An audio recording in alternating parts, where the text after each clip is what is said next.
Welcome back to city news. స్థానిక railway station రోడ్లోని Vaishnavi junior కళాశాలలో ఫేర్వెల్ కార్యక్రమం శనివారం జరిగింది. కొత్తపేటలోని రామకృష్ణ కవి కళాక్షేత్రం నందు జూనియర్ విద్యార్థులు, సీనియర్ విద్యార్థులకు వీడ్కోలు పలుకుతూ నిర్వహించిన ఈ కార్యక్రమానికి ఎమ్మెల్యే అన్నాబతిని శివకుమార్ ముఖ్య అతిథిగా పాల్గొన్నారు. ఈ సందర్భంగా నిర్వహించిన సభకు కళాశాల ప్రిన్సిపల్ పాటిమండల శ్రీనివాసరావు అధ్యక్షత వహించారు. క్రమశిక్షణతో విద్యను అభ్యసించి ఉన్నత శిఖరాలను చేరుకోవాలని విద్యార్థులను ఉద్దేశించి ఎమ్మెల్యే అన్నాబతిని శివకుమార్ ప్రసంగించారు. కార్యక్రమంలో భాగంగా విద్యార్థులు పలు సాంస్కృతిక కార్యక్రమాలు నిర్వహించారు. విద్యార్థులు, ఉపాధ్యాయులు తదితరులు పాల్గొన్నారు.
డిసిప్లిన్ నేర్పింది, సెల్ఫ్ అనలైజేషన్ పెంచింది. సో దీన్ని ఒకటికి రెండు సార్లు ట్రై చేస్తే డెఫినెట్గా స్టూడెంట్ మంచి స్టూడెంట్ అవుతాడు. నేను ఈ మధ్య కొంచెం తక్కువగానే ఇంతకుముందు అయితే నేను బాగా చూసేవాడిని. ఇంటర్మీడియట్ చదివి డిగ్రీ కాలేజీ, ఇంజనీరింగ్ లేకపోతే ఫార్మసీ యాటిట్యూడ్ చేరే పిల్లలు ఫస్ట్ ఇయర్ వాళ్ళ యొక్క యాటిట్యూడ్, ఆ తర్వాత సెకండ్ ఇయర్కి, థర్డ్ ఇయర్కి మెచ్యూర్డ్ లెవెల్స్ బాగా వాళ్ళకి పెరగటం, మెచ్యూర్డ్గా ఆలోచించటం. So at the end of the college day బయటికి వెళ్ళే టయానికి ఒక గోల్తో, అంటే కాలేజీ నుంచి బయటికి వెళ్ళే టయానికి మన చేతిలో ఒక ఉద్యోగంతో వెళ్దాం అనే ప్రిపరేషన్ ఎంతోమందిని మార్చేసింది. అల్లరి చిల్లరగా తిరిగే పిల్లలు కూడా అబ్బా మనకెందుకు, మనం మంచి జాబ్తో కాలేజీ నుంచి బయటకు వెళ్ళిపోతే ఫైనాన్షియల్గా మన చేతిలో ఎవరిని మీద ఆధారపడకుండా ఒక చిన్న జాబ్ చేస్తానో, ఒక మంచి జాబ్ చేస్తానో, ఎంతో కొంత మనం మన శాలరీ రూపంలో మన పాకెట్లో ఉంటుంది అనే ఆలోచన చాలామంది స్టూడెంట్స్లో పెరిగి కాలేజీ నుంచి బయటకు వెళ్ళే టైంకి ఒక మంచి జాబ్ని, ఒక మంచి దీన్ని చూసుకొని వచ్చే ఆపర్చునిటీని యూటిలైజ్ చేసుకొని వెళ్తూ ఉండాలి. దుగ్గిరాల శుభం కోల్డ్ స్టోరేజీ అగ్ని ప్రమాదం జరిగి 35 రోజులు గడిచినా గానీ పసుపు రైతుల సాయంపై అటు ప్రభుత్వం, ఇటు యజమాని నుండి ఎటువంటి ప్రకటన లేకపోవడంతో ఈ నెల 26న తెనాలి సబ్ కలెక్టర్ కార్యాలయం వద్ద అఖిలపక్ష రైతు సంఘం ధర్నా నిర్వహిస్తున్నట్లు ఏపీ పసుపు రైతు సంఘం రాష్ట్ర కన్వీనర్ శివశంకరరావు తెలిపారు. శనివారం ఆర్టీసీ బస్టాండ్ ఎదురుగా గల SWF కార్యాలయంలో జరిగిన విలేకరుల సమావేశంలో ఆయన మాట్లాడారు. శివశంకరరావు మాట్లాడుతూ 100 కోట్లు నష్టపోయినా కానీ కమిటీ నివేదిక పేరుతో కాలయాపన చేస్తున్నారని విమర్శించారు. రేపల్లె మాజీ శాసనసభ్యులు మొమ్మనేని వెంకట సుబ్బయ్య మాట్లాడుతూ కోల్డ్ స్టోరేజీలో అగ్ని ప్రమాదం జరిగిన వెంటనే మంటలు ఆర్పే యంత్రాలు లేకపోవడం యాజమాన్యం బాధ్యత రాహిత్యానికి నిదర్శనమని విమర్శించారు. ప్రభుత్వం స్పందించి ఇన్సూరెన్స్తో పాటు విపత్తులను నిధుల నుండి క్వింటాలకు 12,000 రూపాయల ధర ఇప్పించాలని డిమాండ్ చేశారు. బాపట్ల జిల్లా రైతు సంఘం అధ్యక్షులు వేములపల్లి వెంకటరామయ్య మాట్లాడుతూ ఇన్సూరెన్స్, అద్దె, వడ్డీలను గోల్లోడ కొట్టి వసూలు చేసిన యజమాని ఇప్పటి వరకు ఎంతమంది రైతులు నిల్వ చేసుకున్నారు, ఎంత ఇన్సూరెన్స్ చెల్లించారో కూడా బహిర్గతం చేయకపోవడం రైతాంగంలో అనుమానాలు తలెత్తుతున్నాయని ఆవేదన వ్యక్తం చేశారు. అంటే రైతులంటే ప్రభుత్వానికి ఎంత చిన్న చూపో, నిర్లక్ష్యమో దీన్ని బట్టి అర్థమవుతుంది. దాదాపు 100 కోట్ల రూపాయలు పైగా పసుపు రైతుల ఆస్తి తగలబెడితే ప్రభుత్వం ఇంతవరకు కూడా కమిటీ యొక్క నివేదికని, రిపోర్టుని బహిర్గతం చేయకపోవటం అంటే మరి దీని వెనక ఏమన్నా కుట్ర ఉందా, లాడూచీ ఉందా, మరి ఏం జరుగుతుందనేది కూడా రైతులు ఆందోళన పడుతున్న పరిస్థితి ఉంది. అనేక మంది లక్షల రూపాయలు పెట్టుబడులు పెట్టి మరి తమ శ్రమని ధారపోసి పంట పండించిన రైతులు ధర పెరుగుతుందని దాదాపు 7-8 సంవత్సరాల నుంచి నిల్వ చేసుకుని అద్దెలు కట్టి ఇన్సూరెన్స్ కట్టి అనేక రకాల ఈతిబాధలు అనుభవించిన రైతులకి ఇవాళ మొండి చేయి చూపుతారా అనేది భయాందోళనకు గురవుతున్నారు. ఈ సోమవారం లోపు ఈ బహిర్గతం కమిటీ యొక్క నివేదికని బహిర్గతం చేయాలి. లేదా 26వ తారీఖు మేము సోమవారం 10:30కి తెనాలి సబ్ కలెక్టర్ కార్యాలయం ముందు ఆందోళన ధర్నా చేస్తాం. ఆ తర్వాత కార్యాచరణ కూడా అన్ని మిగిలిన రైతు సంఘాలను కూడా కలుపుకొని కార్యాచరణ ప్రకటిస్తామని తెలియజేస్తాం. సమావేశంలో పసుపు రైతు సంఘం రాష్ట్ర కమిటీ సభ్యులు ములక సుసాంబిరెడ్డి, తెలుగు రైతు నాయకులు ఈదర పూర్ణచంద్ సాయి, ఏపీ రైతు సంఘం తెనాలి అధ్యక్షులు ముద్దన సాంబశివరావు, నాదెళ్ల చంద్రశేఖర్, గోళ్లపల్లి వెంకట సుబ్బారావులు పాల్గొన్నారు. ఇప్పటికీ కూడా ఎంక్వైరీ రిపోర్టు బయటికి రాలేదు. మా బాండ్స్ మార్కెటింగ్ యార్డుల్లో వాళ్ళు సేకరించిన దాని ప్రకారం 250 మంది రైతులు ఉన్నారని చెప్పేసి 60,000 క్వింటాళ్ళు పసుపు అక్కడ ఇప్పటికి మాకు సమాచారం వచ్చిందని చెప్పేసి మార్కెట్ యార్డు సెక్రటరీలు చెప్తా ఉన్న పరిస్థితులలో మేము మా రైతుల ప్రతినిధి బృందంతో యాజమాన్యాన్ని కూర్చోబెట్టి చర్చలు జరిపి మాట్లాడాల్సిన అవసరం ఈ ప్రభుత్వం మీద ఉంది. ప్రభుత్వం మీడియేటర్గా వ్యవహరించాల్సిన అవసరం ఉంది. కానీ ఇప్పటి వరకు కూడా ప్రభుత్వం ఆ పని చేయట్లేదు. కోల్డ్ స్టోరేజ్ యాజమాన్యానికి పెద్ద పెద్ద లాయర్స్ ఉంటారు.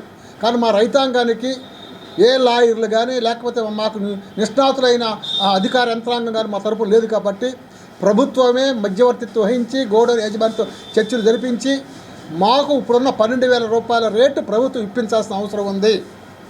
ఈ క్రమంలో ఏదైనా వ్యత్యాసం ఉంటే వెంటనే ప్రభుత్వమే తను సహాయ సహకారం అందించి 12,000 రూపాయలు రైతుకు అందే విధంగా చేయాలని చెప్పేసి మేము ఇప్పటి వరకు ఆందోళన కొనసాగిస్తూ ఉన్నాం. ఆ క్రమంలోనే రేపు 26వ తారీఖు నాడు ఉదయం 10:30 గంటలకి మన తెనాలి సబ్ కలెక్టర్ కార్యాలయం దగ్గర పెద్ద ధర్నా చేయబోతా ఉన్నాం. ఆ ధర్నా నాటికి యజమానిని పిలిపించి మాతో చర్చలు జరపటమా లేకపోతే యజమాని ఏ విధమైన అక్కడ సహాయ సహకారాల లేకపోతే అగ్నిమాపక దళాలు రప్పించి దాన్ని సఫలం చేసేందులో ఏ విధంగా విఫలమయ్యాడో తెలియాల్సిన అవసరం ఉంది. ఆ క్రమంలో అవసరం అయితే యజమానిని అరెస్ట్ చేసి అయినా రైతాంగాన్ని న్యాయం చేయాలని చెప్పేసి మేము పసుపు రైతు సంఘంగా డిమాండ్ చేస్తూ ఉన్నాం. ఇది 2 పొరపాట్ల వల్ల ఈ కోల్డ్ స్టోరేజ్ కాలిపోయింది. ఒకటి మెయిన్గా కోల్డ్ స్టోరేజ్ ఏదైనా ప్రమాదం వస్తే అది అన్నీ ఆర్పే సిస్టమ్ ఉంటుంది.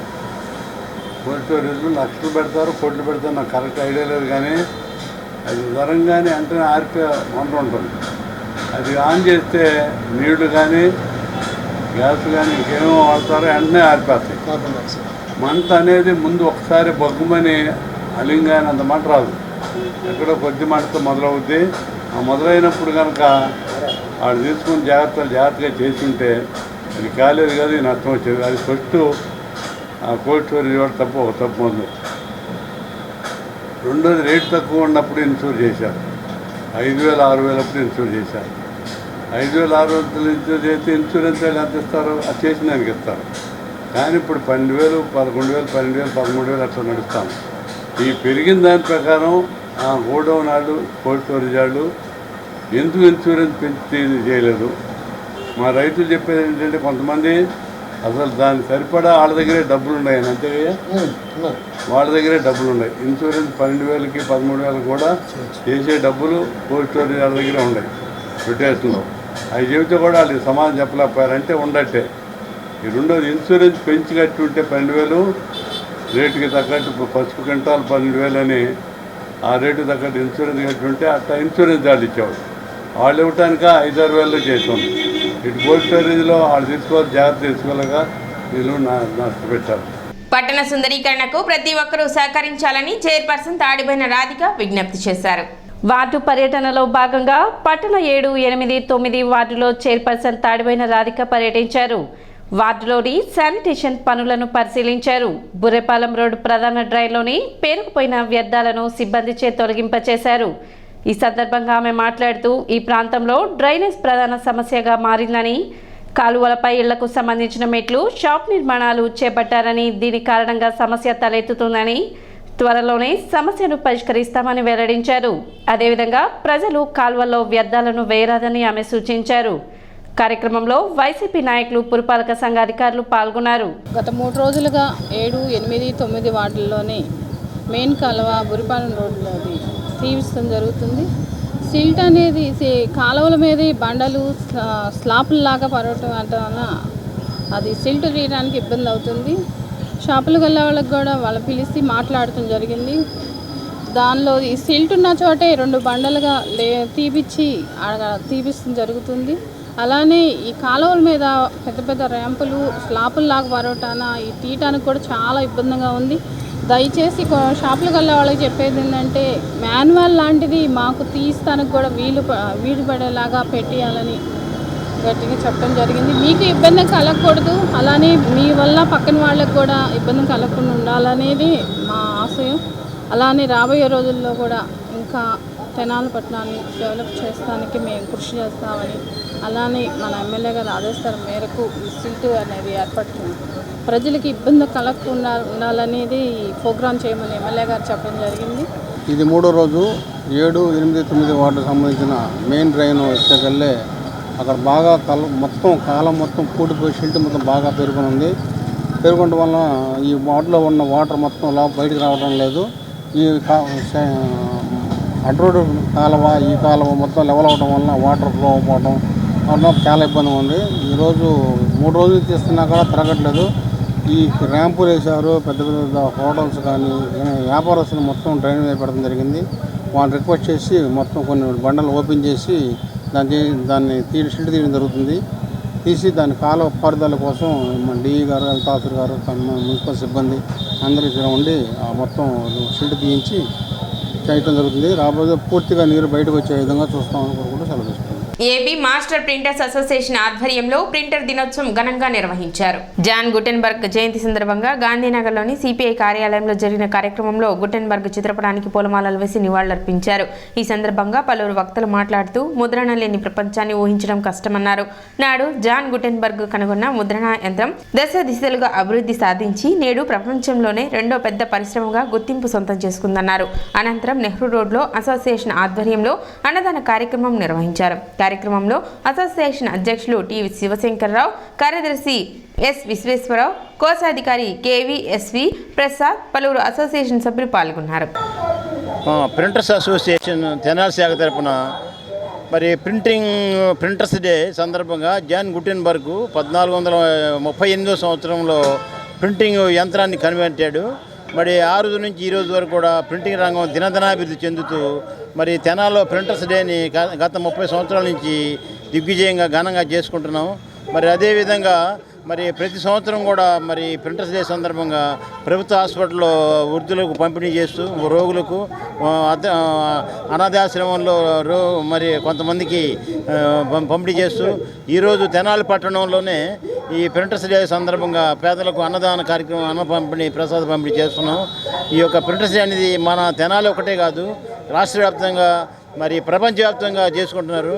ఈ యొక్క సందర్భంగా ప్రింటర్స్ డే సందర్భంగా జాన్ గుటెన్బర్గ్ నివాళులు అర్పిస్తూ ఈ యొక్క ప్రింటర్స్ డే శుభాకాంక్షలు తెనాలి పట్టణ ప్రజలకు తెలియజేస్తూ అన్న సందర్భం.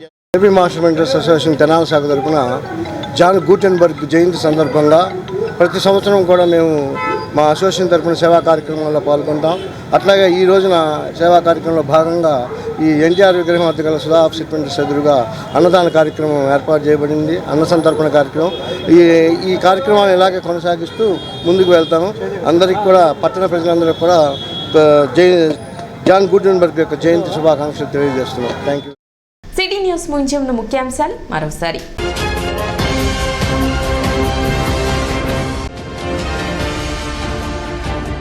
క్రమశిక్షణతో విద్యను అభ్యసించితే ఉన్నత శిఖరాలను అధిరోహించవచ్చు. MLA Annabathuni Shivakumar.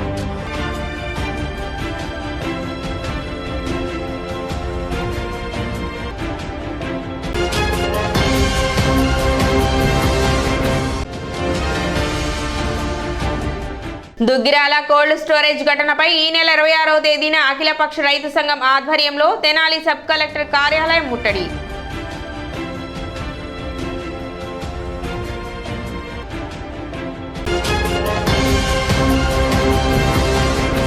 City news ఇంతటితో సమాప్తం. నమస్కారం.